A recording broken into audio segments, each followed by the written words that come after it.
Bienvenidos a Con Valor Agregado, el programa de la Facultad de Ciencias Económicas de la Universidad Nacional de Tucumán. En este caso, para hablar con docentes de nuestra facultad de la Cátedra de Impuestos al Consumo. Ellos están aquí para contarnos un poco acerca de monotributos. Bienvenidos, ¿cómo están? Hola, Romy.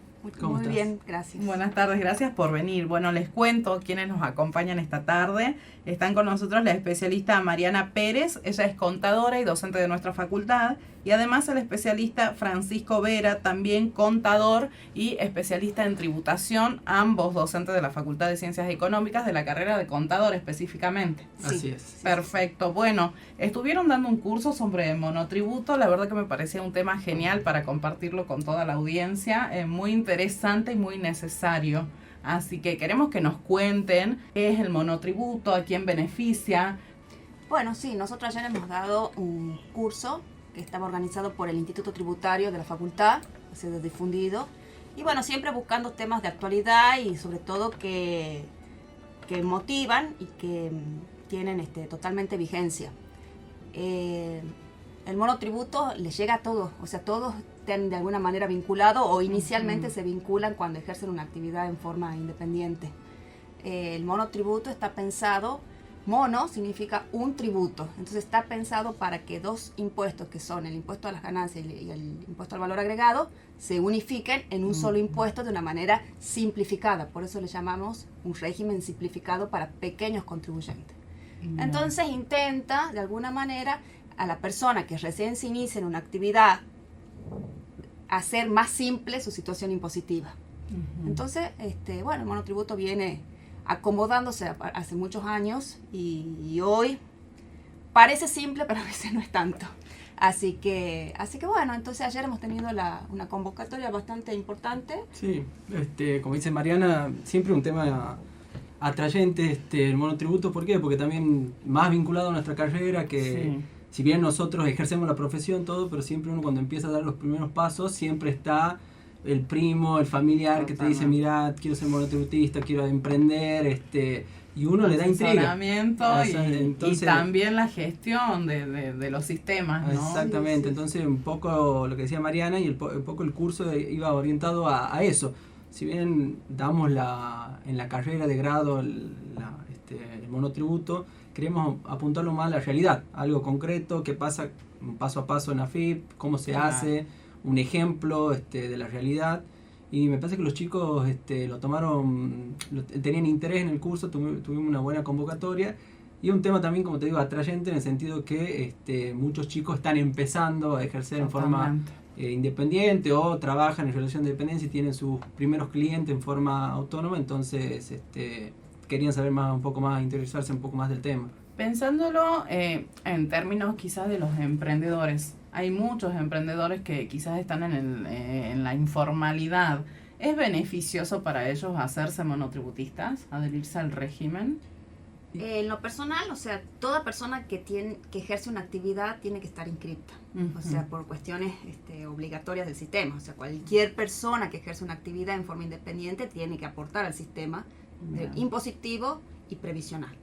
Entonces, si bien en los emprendedores es como que es un sector por ahí que recién inician, entonces no quieren elevar sus costos, entonces hay un montón de situaciones que ya forman parte de la situación personal de cada uno, ¿no? Entonces nosotros siempre hablamos desde el punto de vista de la legalidad, de lo que corresponde, de lo que significa también para ellos aportar al sistema y tener una CUIT, tener una cuenta bancaria, porque también sin eso uno no puede tener un montón de otras situaciones por la cual necesita para poder vivir en sociedad. Y es muy difícil, tiene muchos requisitos para empezar. Bueno, a ver, aportando un poco más lo que decía Mariana, también es verdad cuando uno emprende tiende un poco a la informalidad, pero bueno, hay reglas fiscales que uno tiene que cumplir, por eso la recomendación es, si vas a iniciar un emprendimiento, tener una figura fiscal. Entonces, la figura fiscal puede ser un monotributo, que es lo que estamos hablando, o un responsable inscripto. Y tomándolo en cuenta los costos fiscales, el monotributo es algo mucho más barato que ser responsable inscripto y tributar ganancias. Entonces, es un buen comienzo para un emprendedor. Después, ¿y tiene requisitos? Sí, porque justamente está acotado este régimen para lo que se llama pequeños contribuyentes. No es que todas las personas pueden acceder a este régimen, sino está orientado a algo que es de pequeña envergadura. Imaginemos que está hoy en día más o menos 94 millones anuales el tope de facturación, que si bien entra hoy, hubo una actualización importante el año pasado y entra un buen número de contribuyentes, sigue siendo acotado para pequeños, decimos profesionales independientes o pequeños emprendimientos, no así para empresas que ya de por sí la figura de empresa de una sociedad no puede adherir al régimen simplificado. Entonces, porque el régimen está acotado a las personas físicas. Entonces, no una sociedad. Uno de los cambios que ya no recuerdo el año, pero antes del... No sé, antes una sociedad hasta de hecho podía acceder ingresar, al régimen. Sí. Hoy por hoy solamente las personas físicas. Y bueno, como dice Pancho, nosotros hasta el 31 de julio tenemos una escala vigente y a partir del 1 de agosto cambia. Bien, entonces, hay modificaciones ahora. Ya mismo. Mañana. Sí, hasta mañana. Hasta mañana rige una tabla y a partir del viernes otra tabla. Y estamos próximos también justo a vencer un requisito de los monotributistas, que es la recategorización semestral. Bien. ¿Pueden contarnos algunas de las modificaciones que van a tener entonces los monotributistas? Bueno, mira, primero, para dejar en claro, a veces uno asocia mucho el monotributo con el régimen, con el sistema de facturación o con los límites de facturación, pero en realidad el régimen es más abarcativo que eso. Bien. Por ejemplo, como te decía, solamente se puede ser monotributista una persona física, para simplificar, y luego tiene otros parámetros. Por ejemplo, no puede tener más de 3 fuentes de ingreso, ¿sí? Entonces, tenemos un sistema de cómo se miden entre unidades de explotación. No quiero ser muy técnica, pero bueno, para que tengas una idea. Si me dedico soy taxista y tengo más de 3, perdón, o sea, tengo 4 autos a disposición, ya tengo 4 fuentes de ingresos, no puedo ser monotributista, para poner un ejemplo, ¿sí? Entonces a eso se refiere el sistema. Y además tenemos otros parámetros, como por ejemplo el precio unitario de ventas. Si uno realiza una venta de cosas muebles, aproximadamente, no tengo los números exactos, pero hasta hoy son 466.000 y a partir del 1 de agosto 536.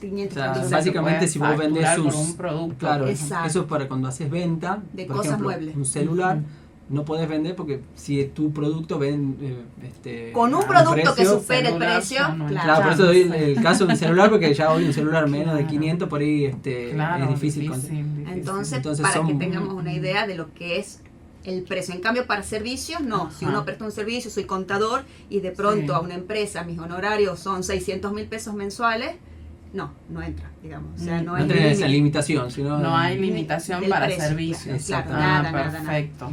Solamente para venta de cosas muebles. Bien. Y además tenemos los 4 parámetros que le llamamos, que son los ingresos brutos, propiamente dichos, ¿sí? Que no pueden superar hasta mañana 86 millones aproximadamente, y a partir del 1 de agosto 94.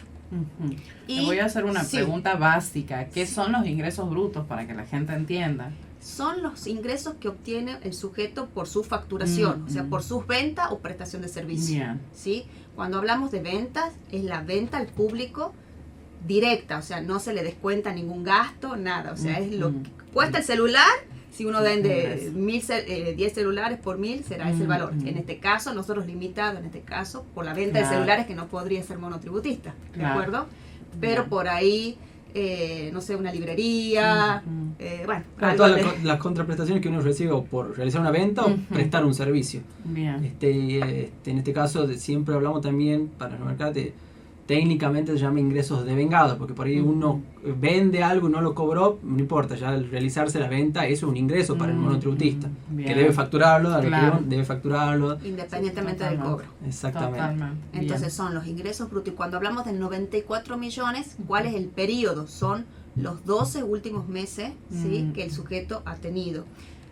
Y hay el sistema, el régimen, también vamos a tocar un tema, que hay una situación inicial, una persona que recién se inicia, no tiene antecedentes, no son, sino que sí, ya se ve hacia futuro si puede o no permanecer en el régimen. Eventualmente se le analiza las fuentes de ingreso y otros 2 parámetros más, que son alquileres, que también tenemos un parámetro de alquileres, que también tiene un tope anual.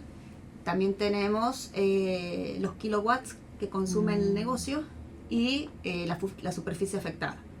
Entonces son esos 4 parámetros que no deben superar. Cuando uno inicia, no tiene posiblemente parámetros de ingreso o parámetros de energía eléctrica consumida, pero sí puede tener qué superficie afectada tengo, que hasta 200 metros cuadrados puede tener afectada la actividad, y en este caso un contrato de alquiler. Si no tengo ninguno de esos parámetros, por ejemplo, que presto servicios, soy contadora y voy a estar en mi casa o voy a ir a un cliente directamente, voy a trabajar en el... Entonces no tengo ningún parámetro y solamente realizo y tengo una sola fuente de ingresos, que son mis ingresos como profesional. En este caso, por ejemplo, en mi caso, que soy contadora, tengo un trabajo independiente y además trabajo en la facultad. Sí, ese es otro caso. Trabajo en blanco y monotributo, exacto, trabajo en relación de dependencia. Exacto, trabajo en relación de dependencia es compatible con el régimen y no se suman. No se cuenta como fuente de ingreso y no se computan los ingresos también. O sea que no me van a afectar el límite del monotributo. Claro, es decir, que no se cuentan como 2 fuentes de ingreso. No se cuentan ni como 2 fuentes, ni tampoco los ingresos que obtengo. Bien. Quiere decir que los ingresos brutos son por la actividad puramente independiente. Bien, perfecto. Entonces, genial, genial. ¿Algo más que quieran destacar? Como verá, si bien decimos régimen simplificado, tiene varios y veo que las modificaciones están apuntando justamente a los pequeños contribuyentes, como decían ustedes, como acotándolo al que sea el pequeño. Claro. Realmente que recién se inicia, que está manejando unos costos bastante complicados porque recién se inicia, entonces cuidando todo lo máximo. Y bueno, siempre hay una carga tributaria que uno no ha comenzado a producir o no ha ganado lo necesario y ya está con costos que quiere tratar de acomodar para hacer rentable su actividad, por supuesto. Bien. Profe, ¿usted quiere agregar algo a esto? No, también lo que vos decías del monotributo, algunas consideraciones a tener en cuenta, que por ahí los decimos, nosotros también lo damos, que a partir del año pasado los pequeños contribuyentes antes tenían que dividir si hacía venta o servicio, en el sentido que los que con los que hacían servicios iban hasta una categoría y los que hacían exclusivamente venta iban hasta la última categoría. Eso se modificó el año pasado y todos los contribuyentes, sea que hacen venta o servicio, ya pueden aspirar a la última categoría. Y también un tema a tener en cuenta que salió el año pasado fue el tema de alquileres. Si bien decía Mariana que un monotributista solo puede tener 3 fuentes de ingreso, también es importante remarcar que a partir del año pasado, cuando un contribuyente es locador de inmuebles, puede tener más de 3 inmuebles, por ejemplo tiene 4 inmuebles en alquiler, siempre y cuando cumpla determinados requisitos. Estos requisitos son ya un poco más formales, de tener informados los contratos de alquiler, ya un poco más técnico. Pero también lo digo porque es un tema interesante, algo que salió el año pasado y por ahí muchos colegas no lo tienen en cuenta al momento de asesorar a algún cliente o llevar a algún cliente de forma independiente. Antes de esa modificación, para seguir con el ejemplo, cada inmueble era como un taxi. Entonces, cada inmueble era una fuente de ingreso. A partir de esta modificación, se considera la locación de inmueble como una sola actividad. Entonces, bajo ciertos requisitos. Pero bueno, es bastante. Porque si uno tiene 4 alquileres de distintos inmuebles y cumple con el requisito de informar los contratos de locación, puede ser monotributista. Y hasta el año pasado no. Perfecto. Si uno tiene gente trabajando, ¿no puede ser monotributista? Sí, puede ser. ¿Puede ser monotributista? Eso también es una modificación, sí. Antes, ¿te acuerdas que había una limitación que tenían que tener? Claro, antes te exigían tener un número de empleados. Un monotributista sí puede tener empleados, pero bueno, apuntando a esto, siempre y cuando con sus ingresos pueda sostener un empleado. También sería importante remarcar, digamos, que tenga ingresos justificados para poder dar de alta un empleado y que esté a su cargo. Tiene que tenerlos en blanco, registrado con todos los... O sea, un empleado siempre tiene que estar registrado. Perfecto. Y ser monotributista lo habilita a tener un empleado. Pero, por ejemplo, una de las causales de exclusión, que es en el caso de las prestaciones de servicio, los costos no pueden superar el 40%. Entonces, si yo tengo 10 empleados, no me va a dar el límite del monotributo para poder... Entonces, también, además, el régimen prevé situaciones de exclusión. Entonces, por ley. Entonces, por ejemplo, una de esas es que los costos de servicio o de ventas de cosas muebles superen ciertos parámetros, o por ejemplo que los ingresos depositados sean superiores a los ingresos facturados. Entonces, todo, si bien no es automático, sí, pero mediante una investigación de AFIP o controles sistémicos salta y el sujeto queda excluido. Bien. Si queda excluido, el responsable encripta inmediatamente. ¿Y hay algunas sanciones aparte de la exclusión? Sí. O sea, todo lo que uno no cumple tiene un régimen sancionatorio. Bien, bueno. El peor es no ser monotributista, o sea, y además con las consecuencias, sí, de pasar al régimen simplificado, al régimen general. Bien. ¿Les parece si hacemos una pausa?